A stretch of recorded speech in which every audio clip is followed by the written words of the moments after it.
Sebentar, yang namanya safeguard asset. Mana tadi ya, safeguard asset. Nih, maaf. Mana tadi? Terjaganya keamanan aset yang dimiliki perusahaan. Bisa diikutin? Ada yang mau ditanyakan? Ya, emang kalau lagi pelajaran audit tuh memang menarik.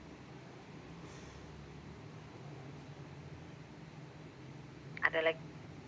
Iya Bu, kalau Oke. misalkan kesalahannya ya bocor gitu Bu, itu adakah sanksi yang untuk perusahaan itu Bu?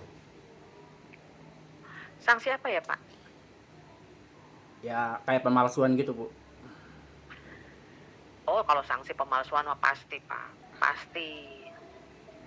Nah, makanya tadi nih Pak, nih. Kalau ternyata nih misalnya, Pak Ayub kan tadi ngaudit saya, auditor kan ya. Terus ternyata saya begitu Pak Sofyan ini kan ceritanya timnya Pak Ayub nih. Pak Ayub bilang, Pak Sofyan tolong dong esek-esek mobilnya Bu Ari gitu. Esek-esek, cek. Ah, palsu nih Bu gitu. Nah, itu kita bikin yang namanya temuan. Itu ada di auditing 1 kemarin harusnya Bapak Ibu. Di auditing 1 itu ada temuan, rekomendasi. Jadi sekali lagi kita auditor tidak boleh memberikan, jangankan rekomendasi, opini saja kalau tidak didasari data dan fakta itu tidak diperkenankan. Ya, kemudian nanti ada pengujian pengendalian dan pengujian substantif. Itu yang tadi pengujian esek-esek itu namanya pengujian substantif. Pengujian pengendalian itu tadi yang dicontohkan siapa tadi ya?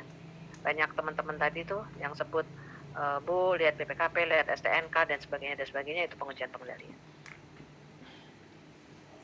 Oke, jadi harus tunduk sama aturan, sama sekuen, urutan dari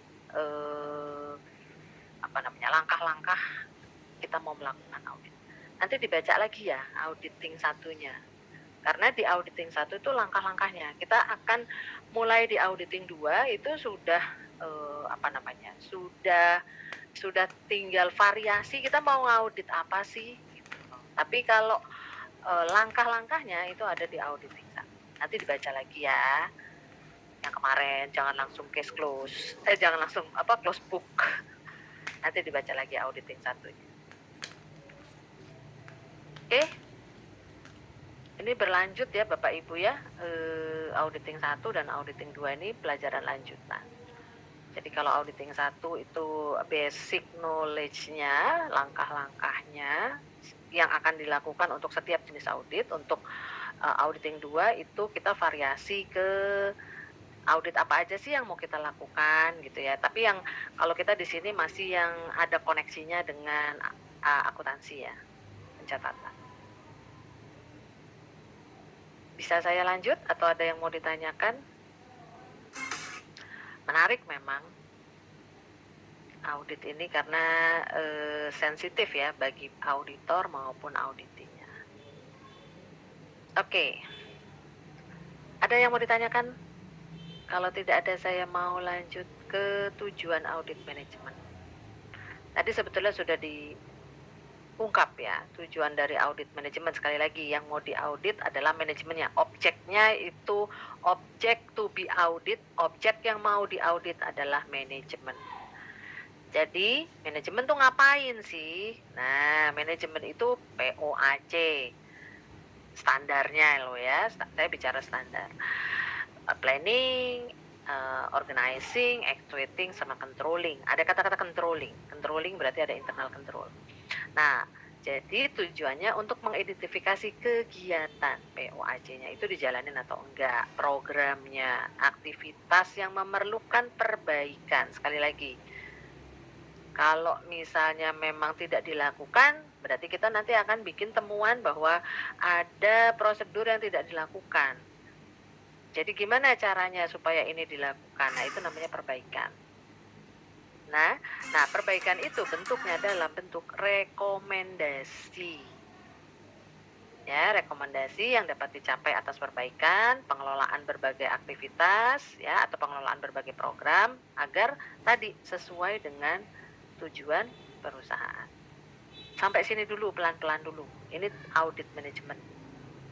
Sekali lagi, yang mau kita audit manajemen, scope lingkupnya manajemen.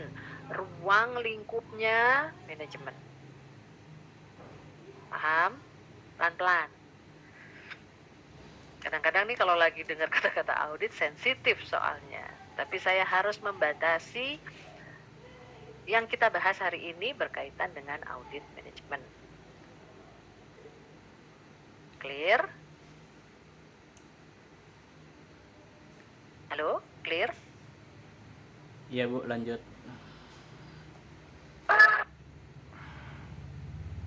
Clear? Bisa diikutin? Bisa, Bu. Bisa, oke. Bisa, Bu. Ya. Nah, sekarang tipe audit.